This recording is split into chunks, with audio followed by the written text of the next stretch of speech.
Good morning every one.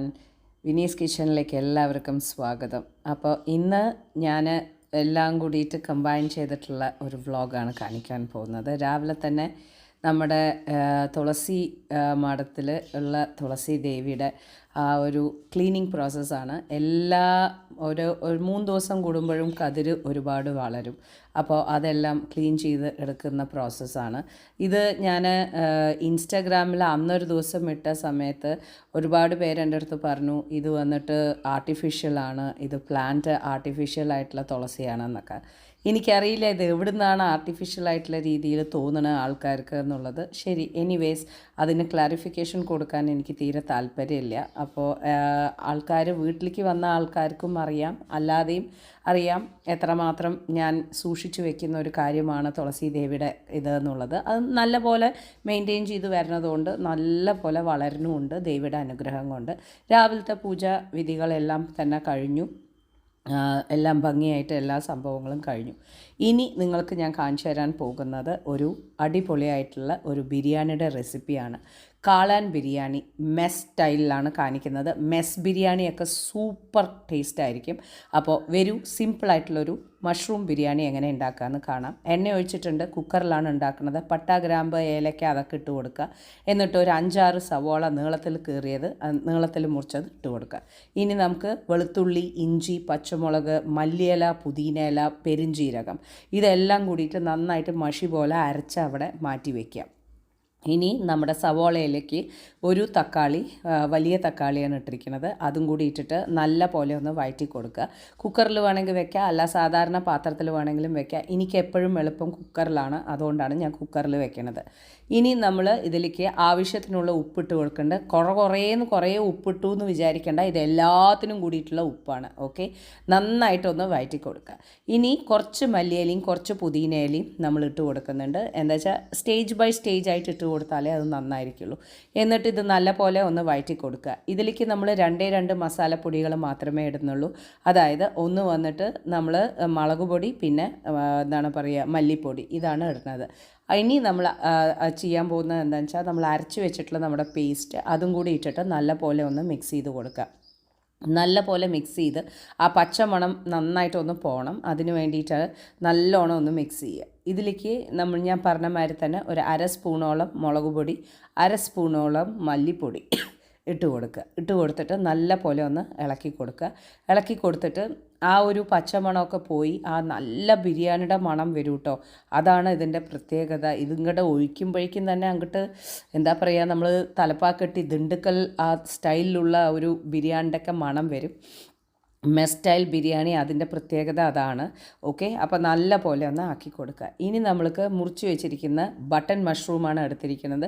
നിങ്ങൾക്ക് ഏത് mushroom വേണമെങ്കിലും എടുക്കാം. ഇനി കോമ്പിനേഷൻ മഷ്റൂംസ് വേണമെങ്കിലും എടുക്കാം കേട്ടോ. ഞാനിവിടെ ഒരു 4 പാക്കറ്റ് മഷ്റൂം എടുത്തിട്ടുണ്ട്. എനിക്ക് കാളാൻ ബിരിയാണിയിൽ അവിടെ കാളാൻ കാണുന്നത് എനിക്കിഷ്ടമല്ല, അതുകൊണ്ട് തന്നെ നല്ലോണം എടുത്തിട്ടുണ്ട്. ഇനി ഞാൻ കുറച്ചും കൂടി മല്ലിയിലയും പുതിനയിലയും കൂടി ഇട്ട് കൊടുക്കുന്നുണ്ട്. ഇനി നല്ല പോലെ ഒന്ന് ഇളക്കിയിട്ട് വിസിലൊന്നും, അതായത് സാധാരണ പോലെ കുക്കർ അടച്ചു വെച്ചിട്ടേ ഉള്ളൂ, അല്ലാണ്ട് ടൈറ്റ് ചെയ്ത് അടച്ചിട്ടില്ല. എന്താ ഞാനിങ്ങനെ ചെയ്യാൻ കാരണം എന്ന് വെച്ചാൽ മഷ്റൂമിൽ നിന്ന് വെള്ളം ഇറങ്ങിക്കൊണ്ടേയിരിക്കും. അതുകൊണ്ട് തന്നെ നമുക്ക് ആ ഗ്രേവി ഒന്ന് തിക്കായിട്ട് ആവണ വരയ്ക്കും നമ്മളിങ്ങനെ ആക്കി ചെയ്യുന്നെ വേണം. അല്ലാന്നുണ്ടെന്നുണ്ടെങ്കിൽ ഭയങ്കര വെള്ളമായിട്ട് അരി കുഴയും. ഇനി ഞാനിതിലേക്ക് ഇട്ട് കൊടുക്കുന്നത് എന്താണെന്ന് വെച്ചാൽ 1 സ്പൂണോളം നമ്മൾ തൈര് ഇട്ട് കൊടുക്കുന്നുണ്ട്. തൈര് ഒഴിച്ച് കൊടുത്തിട്ട് നല്ല പോലെ ഒന്ന് ഇളക്കിയിട്ട് വീണ്ടും ഒന്ന് അടച്ചു വെച്ചിട്ട് എന്താണ് പറയുക, കുക്കറൊന്ന് ടൈറ്റ് ചെയ്ത് അടയ്ക്കേണ്ട, സാധാരണ പോലെ അടച്ചാൽ മതി. വീണ്ടും മല്ലിയിലയും പുതിനയിലയും ഇട്ട് കൊടുത്തിട്ടുണ്ട്. അപ്പോൾ ഇതിൻ്റെ ഫ്ലേവർ ഇങ്ങനെ എൻഹാൻസ് ചെയ്ത് വരാൻ വേണ്ടിയിട്ടാണ്. സ്ലൈറ്റായിട്ടൊന്ന് അടച്ചു കൊടുക്കുക. വീണ്ടും തുറന്നു കഴിഞ്ഞിട്ടുണ്ടെങ്കിൽ നല്ല അടിപൊളിയായിട്ടുള്ള മഷ്റൂം ഗ്രേവി നിങ്ങൾക്ക് റെഡിയായി കിട്ടും. ആ മഷ്റൂം ഗ്രേവിയിലേക്ക് ഞാനിവിടെ 3 വലിയ ഗ്ലാസ്സിന് ഞാൻ ജീരകശാല അരിയാണ് എടുത്തിരിക്കുന്നത്. 3 വലിയ ഗ്ലാസ് എടുത്തിട്ടുണ്ട്. അതിന് ഞാൻ നല്ല പോലെ കഴുകി വൃത്തിയാക്കി വാർത്ത് വെച്ചിരിക്കുകയാണ്. അപ്പോൾ ഇത് എല്ലാം കൂടിയിട്ട് ഇട്ടിട്ട് നന്നായി മിക്സ് ചെയ്യുക. ഇനി വെള്ളത്തിൻ്റെ കണക്ക്, ഓൾറെഡി മഷ്റൂമിൽ നിന്ന് വെള്ളം വരും. അതുകൊണ്ട് തന്നെ നമ്മൾ 1 ഗ്ലാസ് അരിക്ക് 1.5 ഗ്ലാസ് വെള്ളം എന്നുള്ളതിന് കണക്കിന് പകരം 1 ഗ്ലാസ് അരിക്ക് 1 ഗ്ലാസ് വെള്ളം എന്നുള്ള രീതിയിൽ തന്നെ വെക്കുക. മഷ്റൂം ബിരിയാണിക്ക് എപ്പോഴും 1 ഗ്ലാസ്സിന് 1 ഗ്ലാസ് ആയിട്ട് വെച്ചാൽ മതി. ബിക്കോസ് മഷ്റൂം ബിരിയാണിയുടെ ആ മഷ്റൂമിൽ നിന്ന് വെള്ളം വന്നുകൊണ്ടേ ഇരിക്കുന്നതുകൊണ്ട് ഇല്ലെങ്കിൽ കുഴഞ്ഞു പോകും. ഓക്കെ. അപ്പോൾ അങ്ങനെ ആക്കിയിട്ട് ഞാൻ കുക്കർ അടച്ചു വെക്കാൻ പോവുകയാണ്. നന്നായിട്ട് ആവി വരണ സമയത്ത് കുറച്ചും കൂടി മല്ലിയിലയും പുതിനയിലയും കൂടി ഇട്ട് കൊടുക്കുക. എന്നിട്ട് നന്നായിട്ട് ആവി വരണ സമയത്ത് വിസിലിട്ടിട്ട് സ്ലോ ഫ്ലെയിമിൽ 10 മിനിറ്റ്. ആ 10 മിനിറ്റ് കഴിഞ്ഞിട്ടുണ്ടെന്നുണ്ടെങ്കിൽ അടിപൊളിയായിട്ടുള്ള കാളാൻ ബിരിയാണി റെഡി. മുകളിൽ കുറച്ച് നെയ്യ് ഒഴിച്ച് കൊടുത്തിട്ടുണ്ട്. ഇനി ഞാൻ കുക്കർ അടയ്ക്കാൻ പോവുകയാണ്. എന്നിട്ട് ഫുൾ ഫ്ലെയിമിൽ വെക്കും. എന്നിട്ട് ആവി വരണമെന്ന് കാണുമ്പോൾ വിസിലിട്ടിട്ട് സ്ലോ ഫ്ലെയിമിൽ 10 മിനിറ്റ്. ഇതാണ് എൻ്റെ കണക്ക്. നിങ്ങൾക്ക് എങ്ങനെ വേണമെങ്കിലും നിങ്ങൾ ദം ചെയ്ത് എടുത്തോളൂ കേട്ടോ. ഇനി ഇത് തുറക്കണ സമയത്ത് നല്ല അരുമയാണ് മെസ് സ്റ്റൈലിൽ காளான் பிரியாணி ரெடியாக இருக்கும். സൂപ്പറാக இருக்கும். അതായത് ഗ്യാരണ്ടി ഹിറ്റാണ്. സൂപ്പറായിട്ട് ട്രൈ ചെയ്തോളൂ. ഒരു ബുദ്ധിമുട്ടും ഇല്ല. നല്ലോണം മഷ്റൂം എടുക്കണമെന്ന് മാത്രമേ ഉള്ളൂ. അതായത് നിങ്ങൾക്ക് മഷ്റൂം അത്രയ്ക്ക് കഴിക്കാൻ ഇഷ്ടമല്ല എന്നുണ്ടെന്നുണ്ടെങ്കിൽ അവിടെ കാണുന്ന മാതിരി ആണെങ്കിൽ മതി. എന്നെ പോലെ ആണെന്നുണ്ടെന്നുണ്ടെന്നുണ്ടെങ്കിൽ ഓരോ ബൈറ്റിലും മഷ്റൂം കുറേ വേണമെന്നുള്ളവളാണെന്നുണ്ടെന്നുണ്ടെങ്കിൽ ധൈര്യമായിട്ട് 4-5 പാക്കറ്റിൽ നിങ്ങൾക്ക് ചെയ്യാവുന്നതാണ്. കുറച്ചൊന്ന് സെറ്റായിട്ട് ഇരിക്കട്ടെ. അത് കഴിഞ്ഞതിന് ശേഷം சூப்பராയിട്ടുള്ള பிரியாணி ரெடி ஆയിരിக்கும். 100% கேரண்டி. ட்ரை பண்ணி பாருங்கள். சூப்பராக இருக்கும். பிடிக்கும் உங்களுக்கு. ஓகே, வாங்க சாப்பிட்லாம்.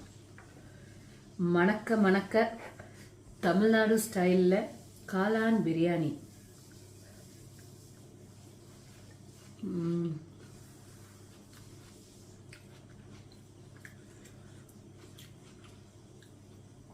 சூப்பர்.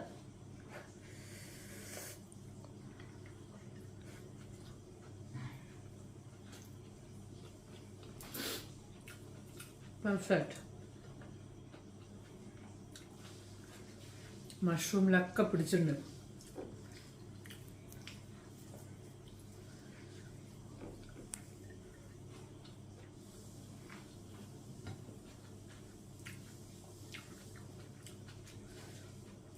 നിങ്ങൾ എന്തായാലും ഉണ്ടാക്കി നോക്കണം. വളരെ സിമ്പിളാണ്. ഓക്കെ, അപ്പോൾ കഴിക്കട്ടെ. വീണ്ടും നമുക്കൊരു പുതിയ റെസിപ്പിയുമായി കാണാം. Till then take care and bye bye.